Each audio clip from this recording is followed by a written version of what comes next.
people think surfing, oh, peace and love. Like everyone's like Chill ocean, vibes. unity, chill vibes. Fights happen. Most of the time it's just arguments, but sometimes it becomes physical. Fights getting physical in the water? What do you just step on each other's boards and just shove people off? I mean, people swim over to each other and just start punching each other like while swimming. You've seen this. Oh yeah. I've been a part of stuff like that. What is going on?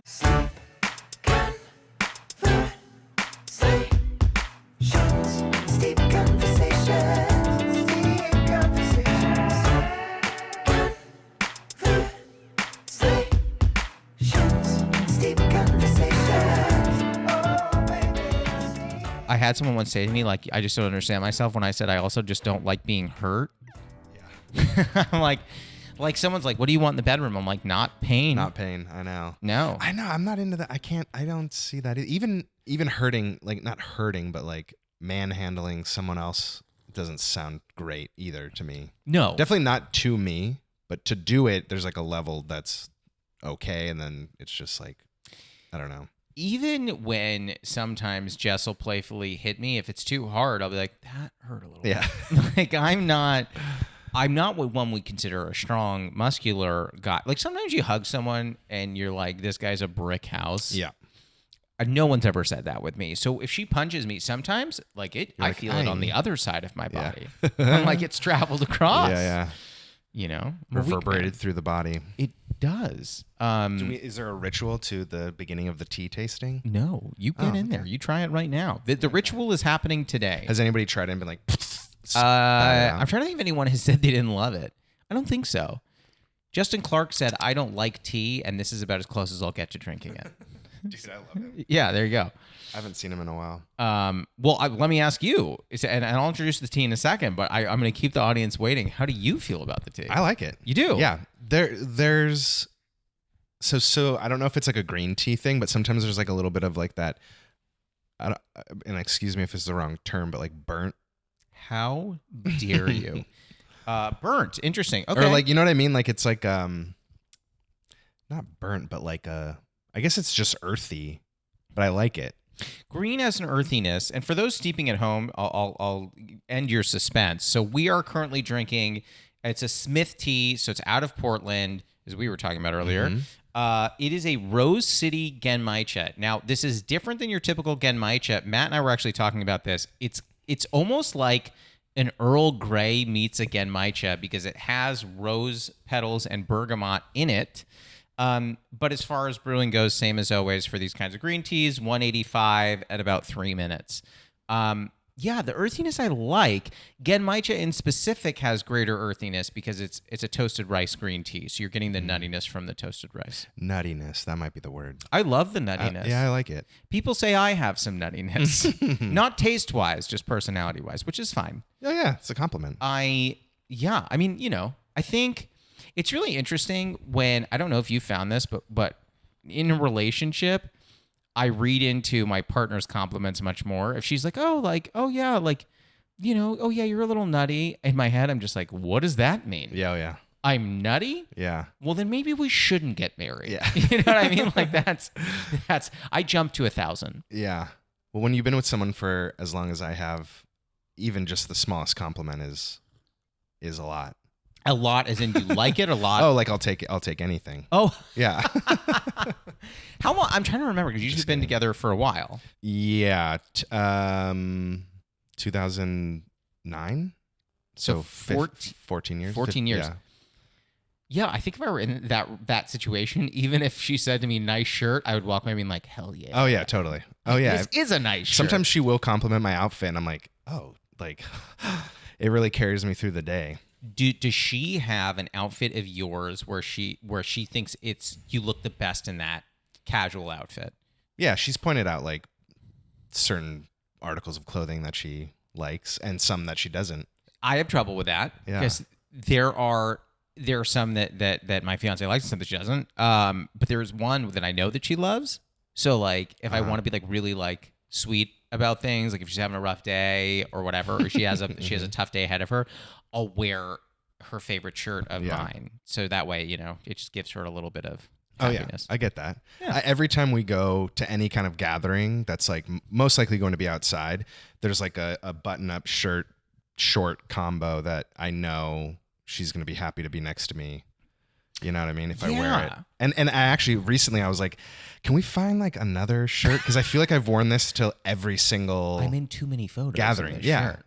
Yeah, it's not good. Well, this is a really weird question, but I asked you this because you have, as a photographer, you have a visual eye. I don't have that. Yeah.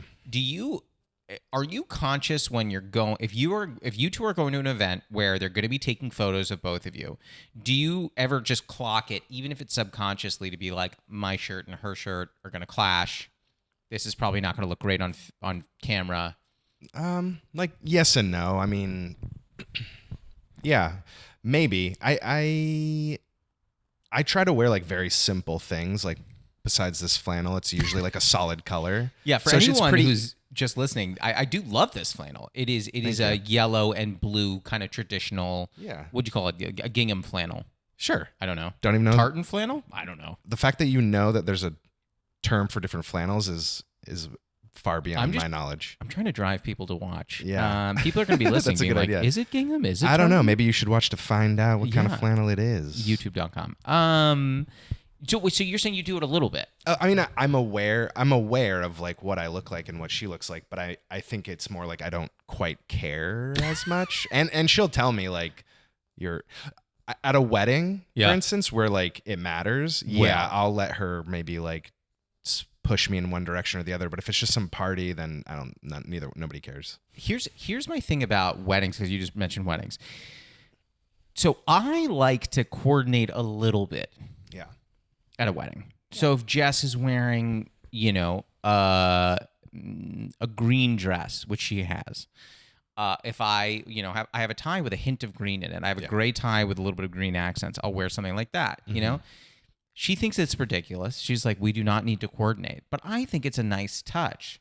Like, again, because, and I'm asking you because you have a professional lens for it. Do you think in the back of your mind, like, yeah, if we're going to a wedding, I'm going to make it look good?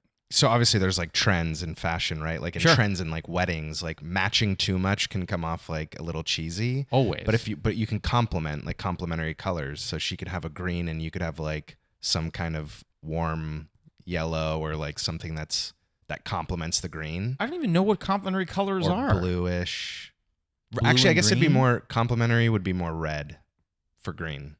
But you wouldn't want to be a Christmas couple. Yeah, that's why you do something like more of a pastel color or like something or a hint. You have a hint of the color in your tie. I have a bunch of ties that I do color hints with. Yeah. I think that can be classy and like look good. I think people who they're wearing, like for instance, when they wear like patterned clothing, like it's the same pattern, but hers is a dress and his is a suit. I don't think, I've seen that. I've seen stuff like that. I don't even know what that would look like. It's a little over the top. I remember when I came to your place to literally shoot the photos for the cover art of this podcast, which, by the way, for everyone listening at home, I'm so sorry. So you shot the cover photo for this podcast and did an excellent job, mind you. Thank you. I remember I brought you like 4 or 5 outfits. I go, what do you think? And I will never forget it. You picked one of the, like, I was like looking through and I was like holding them up. I'm like, what about these? And you looked at one, you go, yeah, probably not that one. And I've not worn it since. I was like, well, Matt's a photographer and he hated this shirt.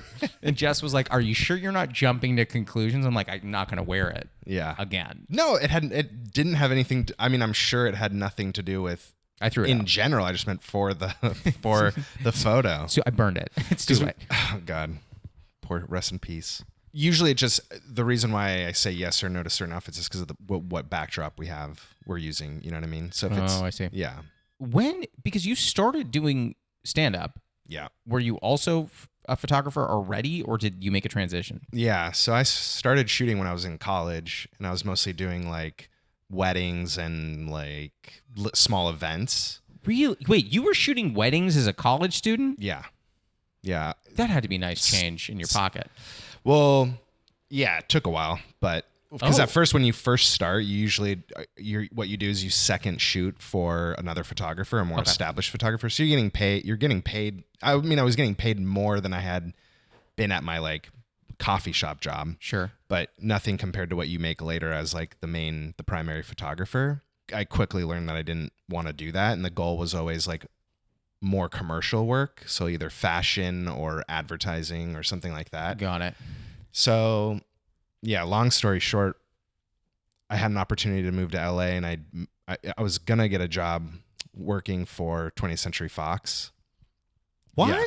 So my friend, he was working there. He had gotten the job like pretty quickly after college, after he graduated. And it was in the dubbing and subtitling department. And so I speak a few languages. So Okay, we're going to have to come back to that because I've known you for a while and had no idea. Go ahead. So it was a position where more or less I would watch a film. I would note the line for every character's lines, Uh-huh. how many words were in the lines, or how many sentences, and then how many words were in each line. And then somehow this system that they had would help them in the dubbing and the subtitling of the film. So you'd have to watch the movie like several times, which sounds annoying probably, but it was a cool start opportunity. And stop every single line. Pretty much. Yeah. I mean, I hadn't started the job, so I don't know exactly what it would have entailed, but it was pretty much watching a film and just noting the lines of each character. And then in the head of that department like really liked me. She liked the fact that that Lance was like my best friend, so she liked the fact that we could work together. Sure. And then at the last minute, they hired somebody who was already in the company. Oh. Yeah. So I had moved to LA. Where'd you move from? Santa Barbara. Santa Barbara. Wow. So Chloe, I was dating Chloe. You're both from Santa Barbara. No, we're not. She's from Santa Cruz. I'm from Carmel. So we're both from like Central California. How did you meet? In Santa Barbara. Oh, okay. During college. Yeah. We had a friend like introduced us. Oh, and she was like, "Who's this like hot surfer dude?" Yeah. Hey. And I was like, "Shotted." Did you do that? Oh yeah, I do it to pretty much everybody I meet for the first time. What is the name? I'm trying to remember. I think you taught me this a while ago. What is the name for like people that are not actual surfers who are like out in the water? It's weird. There's two main words. One's kook, and one's a barney. I think it was kook. I think. Yeah, is what kook I'm thinking. is the most mainstream word. Barney is a little bit more like. I thought it was more like Northern California, but I've heard it down here. Do you ever call people kooks? Are you like, get out of here, you kook? I think I have in the past, but I'm no longer an aggressive surfer. I just avoid confrontation as much as I can. Oh, in general or on surfing?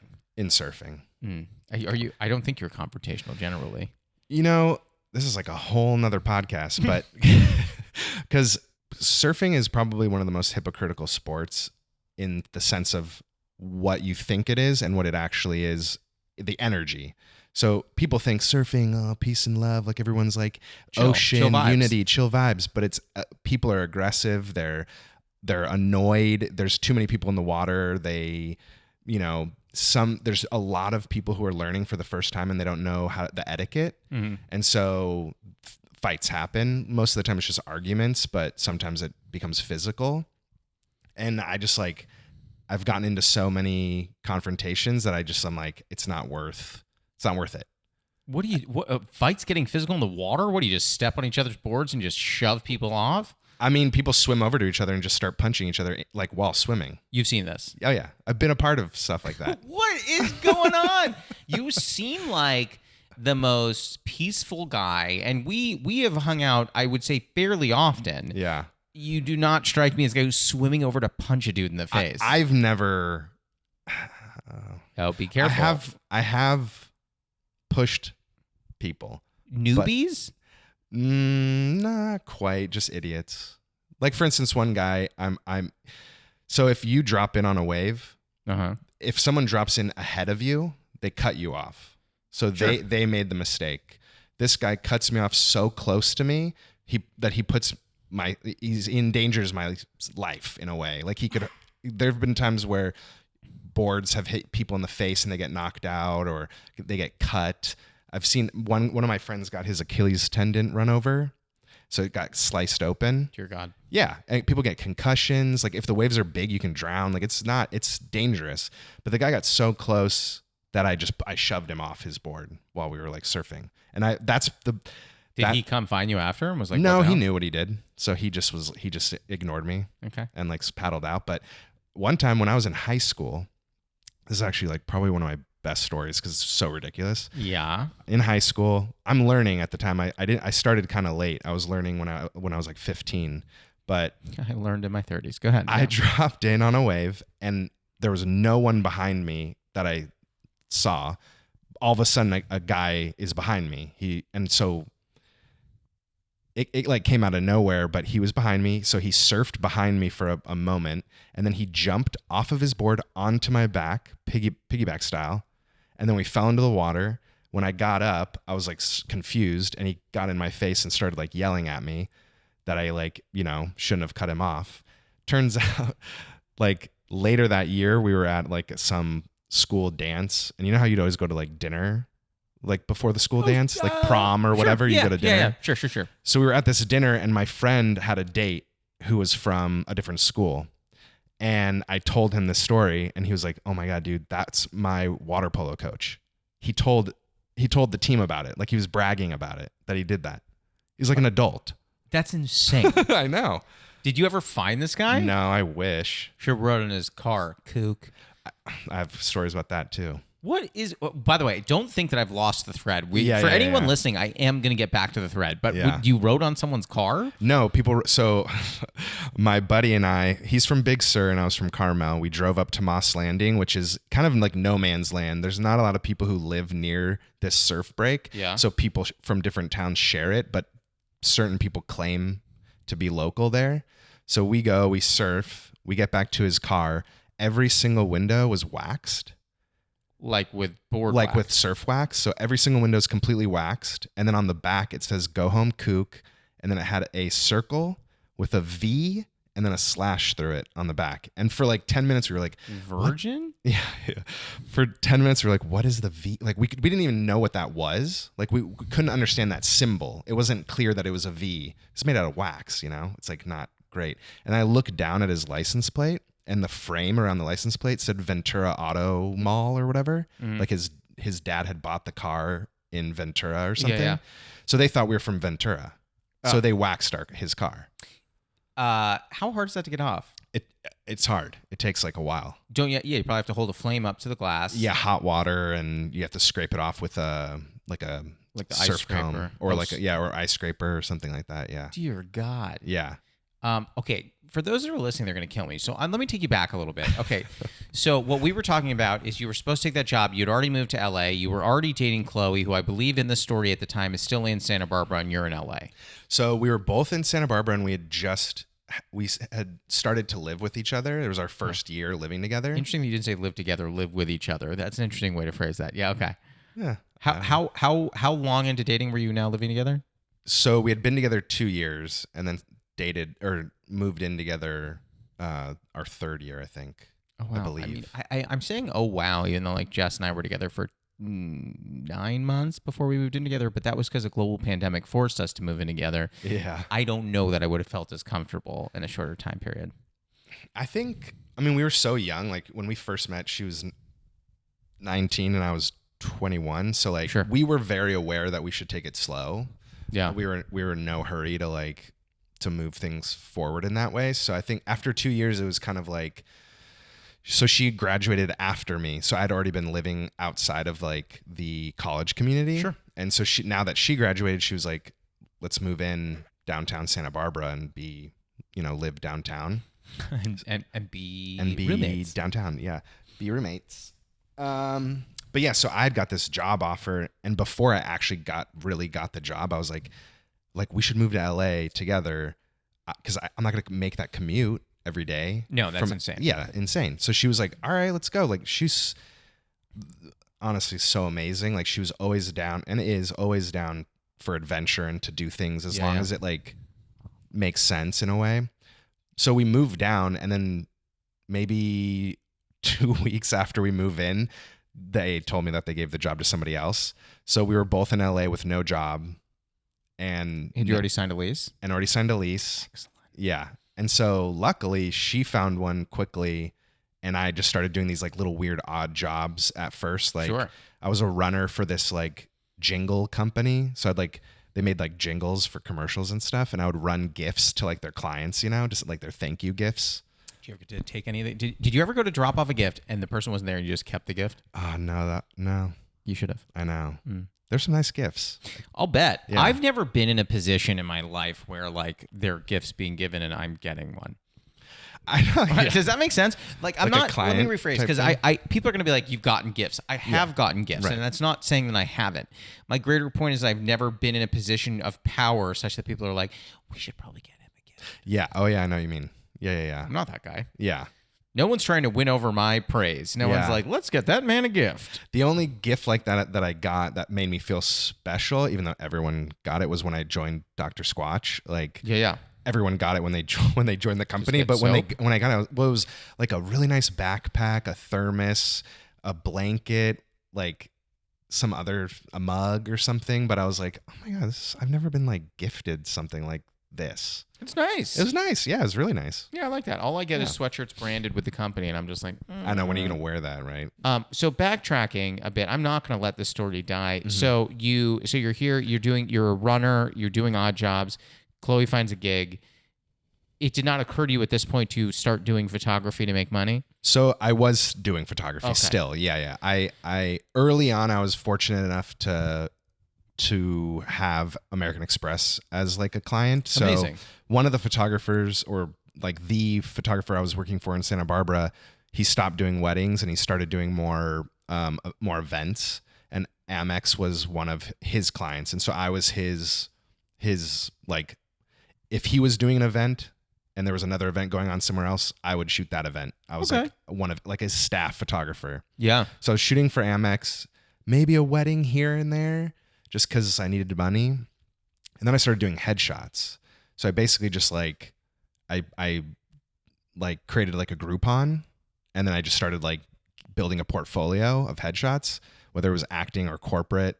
And then I also would do test shoots for like modeling agencies, which are basically headshots for models, to try to just like widen the portfolio.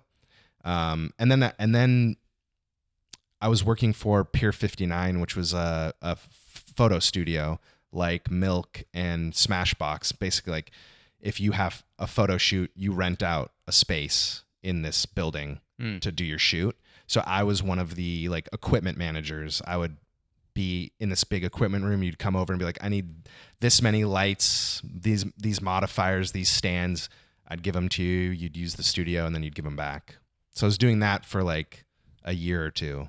Were you not scared in this process? Like, you moved to a new city, you don't have a job. Mm-hmm. Your partner, presumably at the beginning, does not have a job. Like, the way that I function as a person, which I'm not thrilled with, is that I'm very risk averse. Mm-hmm. So if I hit a snag like that, I think that intellectually, emotionally, and spiritually, it would really throw me. Mm-hmm. It did not throw you? No, I mean, honestly, this sounds like dramatic, but ever since I left my home, like my parents, my home, going to college, and ever since I left, I was just scrounging for, it was always a risk. Everything I did was a risk because I wasn't doing anything traditionally. I studied, I went to college for a little bit, I dropped out, and I just tried to make things work as a photographer. So You weren't scared of that? You weren't scared to drop Yeah. out of college? honestly, actually dropping out, no. But pursuing photography, yes. Because there was no one in my life ever growing up that said, take that risk. They were always like, that is a risk. So don't take it. So yeah, or just be careful, be aware, like have a plan B. But I knew that having a plan B would just stop me from pursuing it.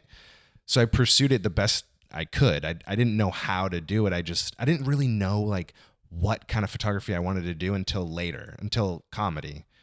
I thought it was fashion, but when I got in that world, I was like, ugh, it's first of all, it's really difficult to be successful. So Yeah. I know a lot of photographers that are amazing and they're struggling. Like a lot of them are doing like e-commerce work, which is so boring and repetitive. Basically like outfits, a model wears an outfit on a white backdrop, and that's what you see on a website. Like if you go to like, lululemon.com and you see the model wearing the pants, it's like that kind of stuff. I own multiple shirts. Go ahead. I love Lulu. Yeah. Yeah. So, They're not a sponsor, guys. Don't go Yeah. shop. Don't go there. promo code. Yeah. Um, Promo code steep. Yeah. You should hit them up. I'm in. If they send me free, Some steep if I were leggings. big enough to get sent free stuff. Yeah, dude. Oh One my day. God, do you think they would brand a shirt? That'd be dope. Steep lemons. Oh. I nailed it. Honestly, you know what? I think I'm gonna quit, and Yeah. then I'm just gonna go. Just get into that. I'm gonna solicit. Yeah, I'm gonna solicit Lululemon. Yeah. That's so interesting that like maybe you're just programmed differently than me. You were programmed with a fearlessness almost, or a willingness to embrace that fear. Mm-hmm. In every aspect of my life, I am. This is gonna sound inane. I'm fearful of fearful situations. Yeah, I understand that. Fearful of risk. I'm fearful of pursuing things. I think that when you pursue anything, really pursue it, you have to give a part of yourself up. Because if you pursue it and you fail, you have to give a part of yourself up that always knew that you could succeed. If you attempt it and you succeed, you give up the part of yourself that always knew wanting that. Mm-hmm. Right. So, Yeah. so it's interesting. I'm always scared to cross that barrier. You come face to face with it and go, yeah, all right, let's go. Yeah, I mean, I'd be lying if I said I wasn't scared at all. I mean, there were definitely moments. I think the biggest thing was I had faith that if I stuck with it, it would turn out okay. I never knew, and this is something that I told Chloe really early on, at the very beginning of our relationship. I was like, I'm pursuing photography. I have no idea when I will become successful because I'm going to pursue one of the more difficult fields of photography, which is like entertainment photography. It's very difficult. It's like weddings. People make tons of money shooting weddings. Sure. As long as I'm you're about not to hire someone who I am sure is going to gut me financially. Yeah.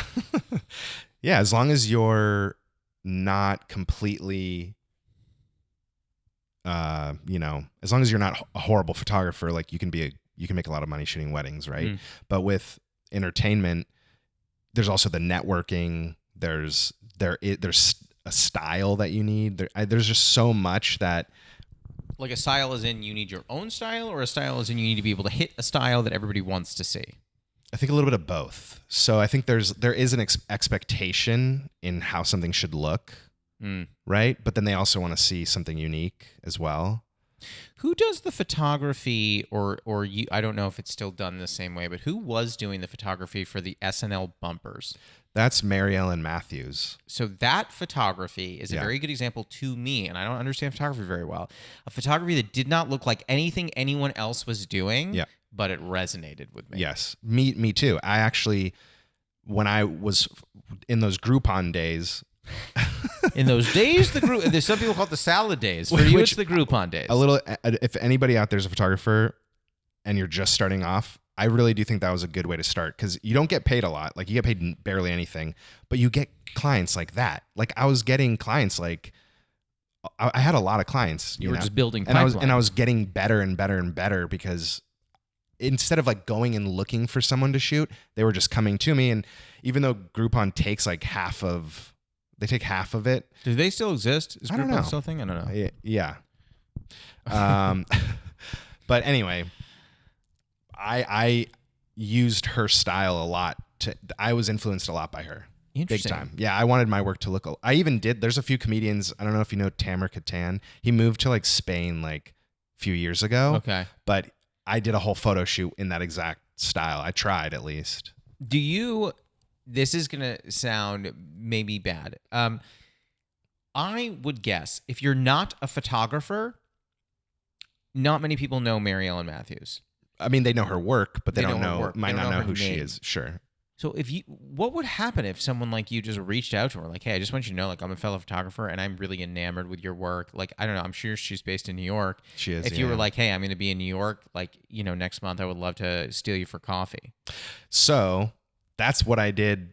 That's how I really started in the entertainment industry. Was I just reached out to photographers I liked, asked to meet them, asked to assist them, and then that was while I was working at Pier 59. There was a photographer who was leasing a studio right next to the building. His name was Kevin Lynch, and he's done like I mean, just look him up. He's done tons of huge movies, like the key art for movies and all kinds of different campaigns.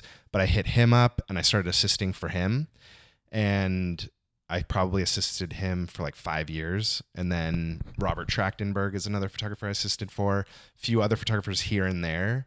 But that's how I learned more or less how to handle like that kind of photography, that key art photography, which is like you would call like your album cover is key art. I mean, it's so good. I mean, the guy who did the editing did a great job. That's Neil Fraser. Neil Fraser. Yeah. Great job. He's top tier as well. Good. Which is, you need that side of it as much as you need the photography side. You need the retouchers and the post-production people, because they put so much like character into it. Well, have you, so it sounds like you've reached out to a lot of people. Did you ever reach out to Mary Ellen Matthews? I mean, I thought about it, but I was like, she's in New York. Like maybe I could, if I was there, I could meet her or something. But I would manufacture a trip to go meet her. Yeah. I mean, this is a different style of story, no doubt.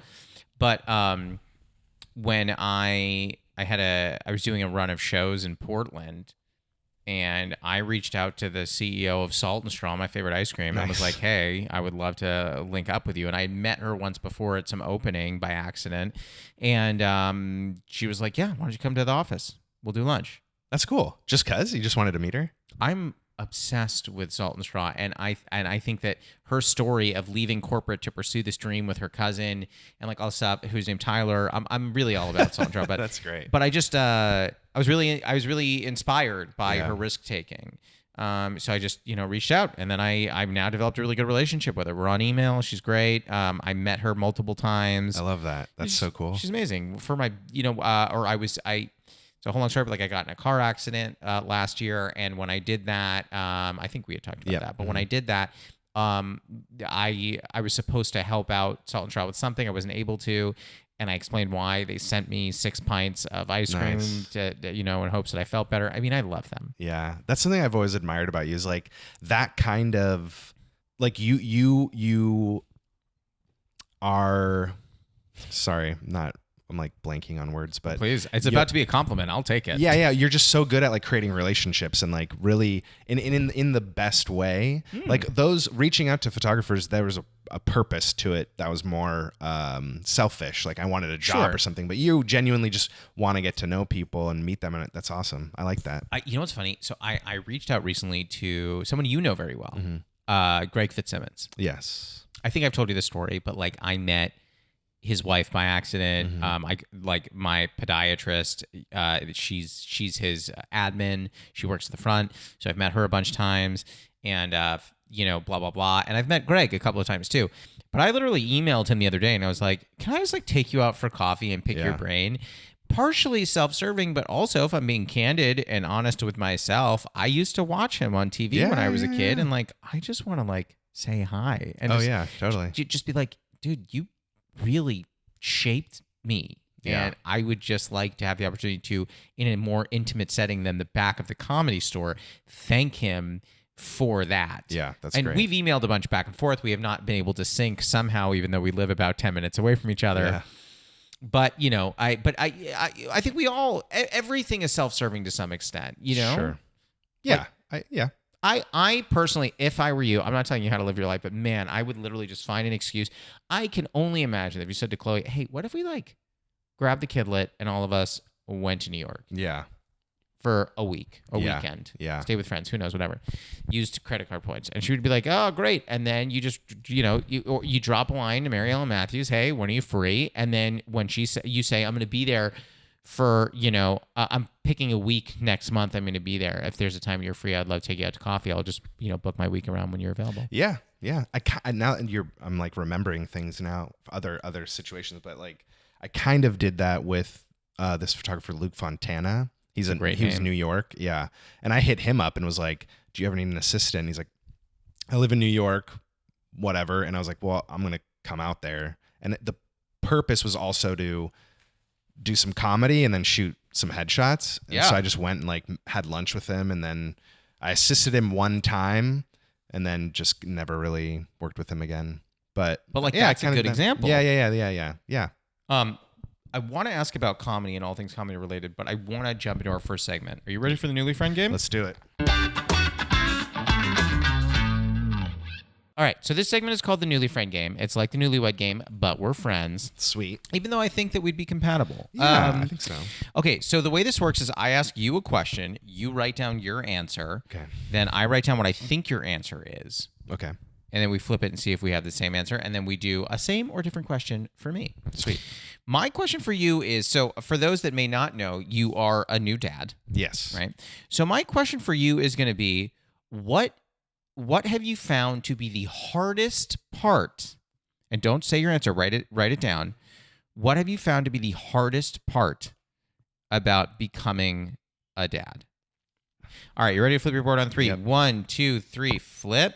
Okay, so Matt wrote saying no, okay. and I wrote lack of sleep. I'm going to give you it because I was going to write sleep. Well, but And then in my mind, I was like, that's so cliche. Like, so saying no, let me ask you this.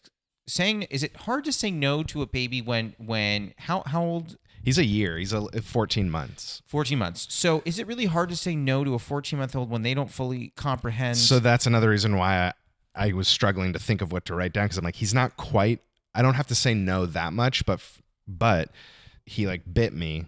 Okay. And As a kid does. Yeah, as a kid does. But we were playing and he was getting like kind of like excited. Mm-hmm. So he started like kind of, I could feel that he was starting to bite, and I thought it was really cute. So to say no, it made me feel bad to be like, no, like don't do that. And I had to, because he bit me hard, and I said it and he started crying, and you're like, oh, this is going to be the hardest part of being a dad, is going to be telling him things that he can't do and all that. Like, yeah. being a father, what fathers do, it's going to be hard. The lack of sleep though is definitely number one. Yeah. So, and I've said this on the podcast before. I often ask people, and you don't have to answer this if it makes you feel uncomfortable, but I often ask people not just on this podcast, in my encounters in life, that what is their ranking of food, sex, and sleep? Ranking in terms of what I like in order of what is more important to me? Uh-huh. So I can answer if that would make you more comfortable. Sure. I tell people that no matter what age I have been forever, it has always and will always be. Sleep is number 1, sex is number 2, and food is 3. I understand that I'm an anomaly and not a lot of people take that ranking, but that's how I've always been. So, well, out of curiosity, do you feel comfortable answering that? Yeah. What would yours be? I would say probably food, sex, sleep. Okay. Yeah. So that's a popular one. Yeah. It's crazy to me when people put sleep at the bottom. Yeah. It's very crazy to me because if I had a good meal and I've recently engaged in physical activity, but I'm tired, I'm miserable. Yeah. Doesn't matter. Yeah, I get I'm that. miserable. I'll wake up to have a little sexy sex. Sure. But if you are tired throughout the day, doesn't that it messes with my Dude, chi? all she has to do is look at me in that way, and I won't be tired anymore. Okay, fair enough. That's fair. But as a Yeah. result of my ranking, I feel scared to have a kid because I'm like, oh man, that, like I said, is going to kill I mean, me. dude, honestly, this is always like I roll kind of a thing, but like it's the I best. thought you were saying the letter I space And then- ROLL. yeah. You were not saying I that. roll, baby. That's how I roll. No, okay, yeah. but it's having a child is so amazing and so wonderful that you will deal with it. Like it's just worth it. The other thing I wrote down, by the way, is I wrote baby overall. Yeah. And Baby overall. For baby sure. overall. And I Yeah. think that the challenge I have, so for those who are listening who are confused, I'm not saying overall, because some people listen to 2 times speed. Like overalls? Yeah. Yeah. Baby overalls. Yeah. Those are cute. Yeah. Yeah. One time, Jess and I were walking by a store, and there were baby jeans in the window. Yeah. And Jess, without trying to do a bit, was dead serious. She goes, "What's the deal with babies wearing jeans?" Yeah. And I go, "What's the deal with babies wearing jeans?" Yep. Babies don't need tough skins, like that kind of like shenanigans. What's with the pockets? Yeah. Why do Yeah. they need the 5th pocket? What are they Yeah. putting in there? A cookie? Like the pocket in the back for the wallet. Yeah. They don't even have wallets. Yeah, what are we doing?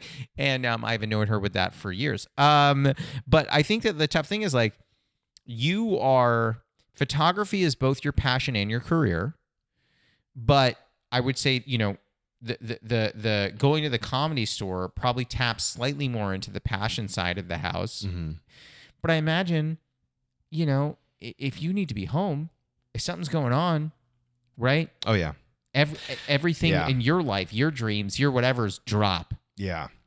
And I mean, that's okay, so scary. this is actually an interesting topic in terms of pursuing something like entertainment, photography, art, whatever. Is like, there are a lot of people, in order to become the best at something, you have to sacrifice a lot of personal things. When those moments come to choose, you really realize like what's important to you. And I always thought, I think in the back of my head, I always knew I would be dad first. Yeah. But I also always thought I would be a photographer first. But I'm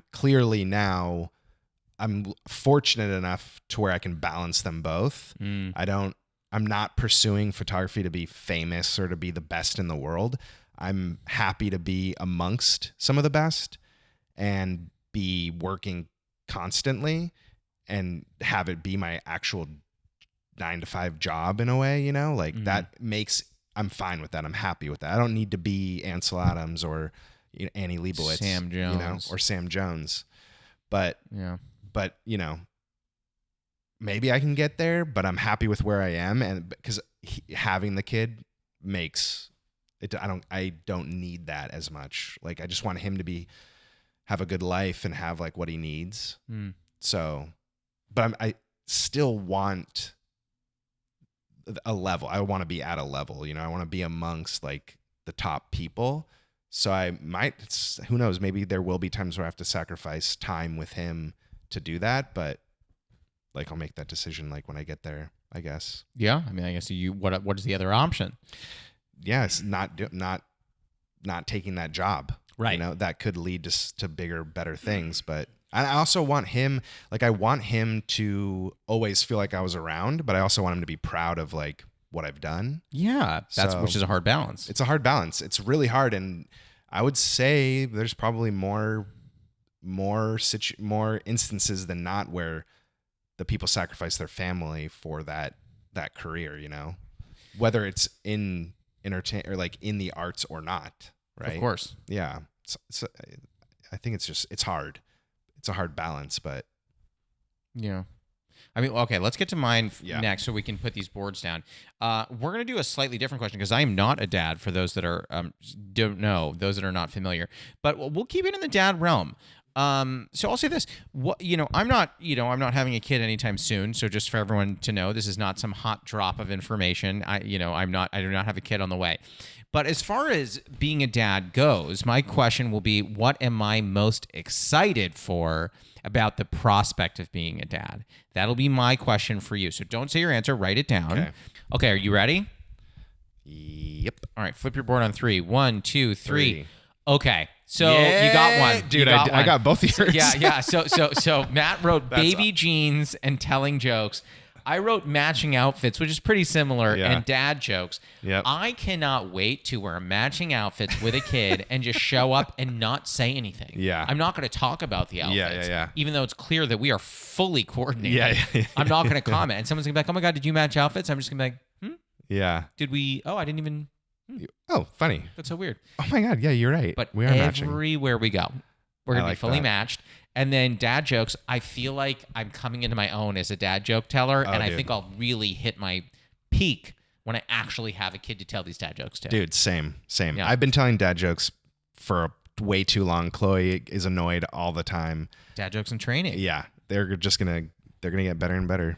I think that they're like a fine wine. I like that I'm excited for that part. Yeah, that is going to be fun. That was a newly friend game. How did it feel? I know you were nervous. I like that. Yeah, I like that. I like that we kind of got it on the second. There you go. Second go. Yeah. That's how we do it. Yeah. But the one thing that I haven't talked with you about that I want to talk about. Yeah. You pivoted. You made a pivot. And every time I hear the word pivot, I think about David Schwimmer going, pivot? Yeah. Oh, and also at one point earlier in the conversation, conversation, you said take it slow, and then I had John Legend from Ordinary People in my head, like take it slow, whoa, whoa, whoa, whoa, whoa. Everyone's gonna be like, turn this off. I can't listen to fast forward. singing like that. You pivoted because you were doing stand-up comedy, and then you went whole hog into photography and not doing stand-up. Yeah. Was the driving factor of making that decision the idea that you came to a better understanding of what filled your cup, or was it more along the lines of you felt that you had greater skill in one arena than the other and then chose to pursue it, or both? Yeah, kind of both, I guess. I always thought I was funny. I always like joking around. I think you're very funny. Well, thank you. I always did like sketches and made little videos with friends through high school and in a little bit in college, and I was like writing a pilot with a friend when we moved to LA. Sure. And so, that was always on my mind. And then one day someone asked that same friend if they knew a photographer who could shoot a comedy show. And so I was like, I'll do it. I'd never done it before, but I was like, I'll do it. It turned out to be the showcase from a comedy class. Okay. So when I saw these students perform for their first time on like a stage at the Ha Ha in North Hollywood. Oh, I'm familiar. I was like, this is their first time. They seem so comfortable. Like maybe I can benefit from like doing something like this, like taking and it could be fun. I love comedy. Like I was, like most people, I had the people I listened to and watched all the time, the comedians that I liked. And so I took the class, and then from there I just started performing. And as I was doing, I did it for maybe like 4 years-ish or something, maybe 5. Yeah, and that's not a small amount of time. Yeah, as I was doing it, I was still pursuing photography, which was always the number one passion. And then I think after a while, I was like, you know what? I love photography so much that I need to dedicate all of my time to that. Interesting. So it was not necessarily a disillusionment with comedy. It was a love for photography that pushed you in that direction. Yeah. And if you want to be a comedian, you have to dedicate a lot of time to it. You have to write during the day and then perform at night. So there's a lot of traveling involved. I didn't really want to do that. And I also felt like, why take time from other comedians if I'm not going to take it seriously? Like, I know there's a lot of opportunity in this city, but I just felt like, why do it as a hobby? You what? I said, I don't know if I'd agree with that. Okay, yeah. I mean, maybe there is, or maybe there. At the time, I felt like there were enough opportunities for sure. But then I was also like, I'd rather not get in the way. And I don't think it didn't hit me. The passion wasn't there as much as it was with photography. I had to be honest with myself. That was basically it. But I wanted to stay in the world, so I was like, I just kept shooting shows. Yeah, and then eventually I started doing more one-on-one work with comedians, like off stage, like in the studio. Yeah. Do you and you don't have to answer this, but like, so you are one of the main photographers at the Comedy Store. Yes. Do you not ever see someone on stage and think, oh, I could do better than that? I did for a while. I think now I don't really think about it that way, but there were moments where it wasn't I can do better. It was like, if that person's doing that, I can do it too. You're like, this is what you're putting out there? Yeah. I think it was the same thing with photography, where you see stuff, people getting like ads or billboards, and you're like, oh my God, I could do that. I think I had that more for photography. Where I was like, I could do way better than that. Like, I should be doing that. It's because I always wonder when people pivot, which it was not a full pivot for you. It was kind of just like a more realignment. But like when I see some of that, I always wonder like, what is the driving force? And it comes back to, again, what I was saying before, which is like in sales, there is push selling and pull selling. And the differences are that in one instance, you could say to someone, this is if you want to be cool and cutting edge, you need this. Yeah. That's pretty interesting. The other one is, you're missing out because everyone else is already doing this and you're not. So those, and this is oversimplification, but those are two kind of ways that people sell. And I bring that up only to say, in each of our brains, it's a question of like, what kind of person are you? What motivates you? So in your regard, it was more along the lines of photography pulling you toward it versus your experience with comedy pushing you away from it, which I think is like such a healthy thing. Sometimes I wonder if what leads me in my life is a push or a pull. Well, do you ever dread doing comedy? No. Then it's probably you're being pulled towards it.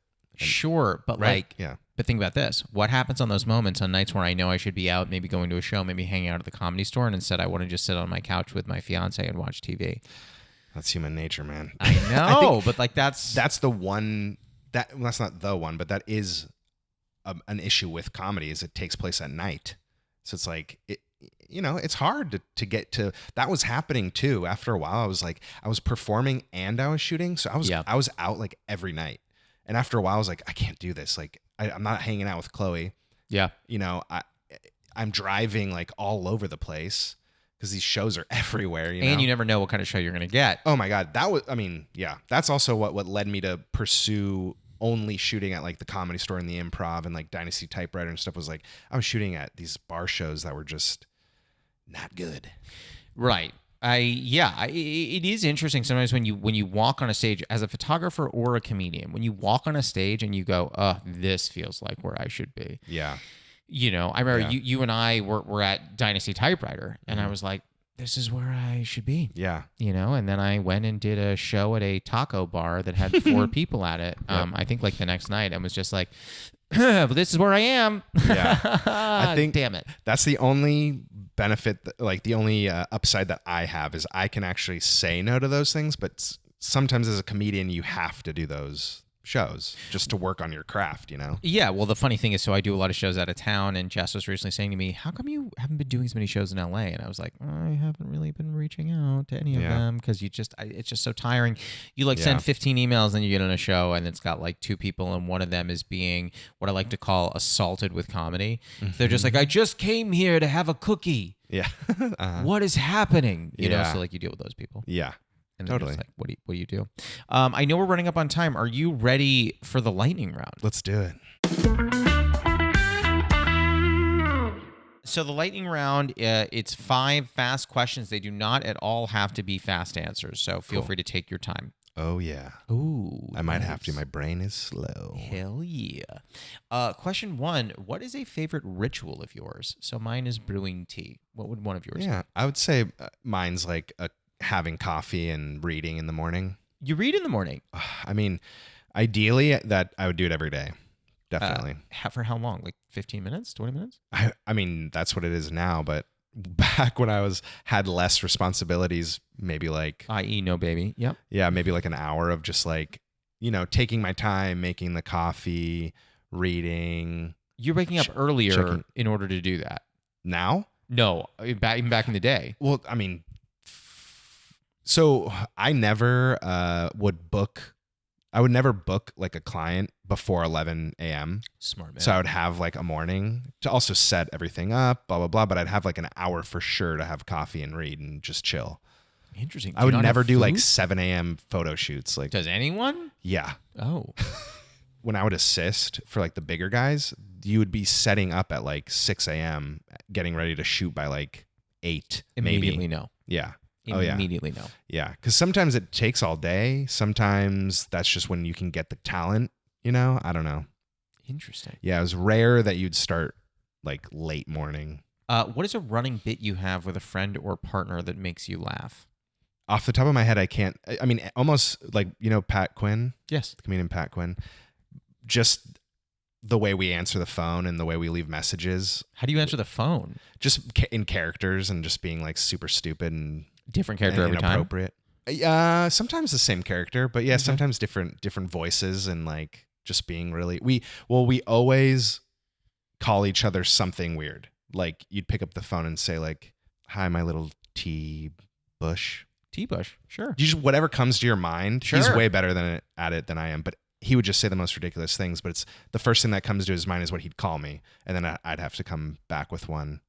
Oh, pressure. Yeah. But I kind of like it. But it's fun. Yeah. Number 3, what is a controversial take that you have? I don't think anyone should ever wear Crocs.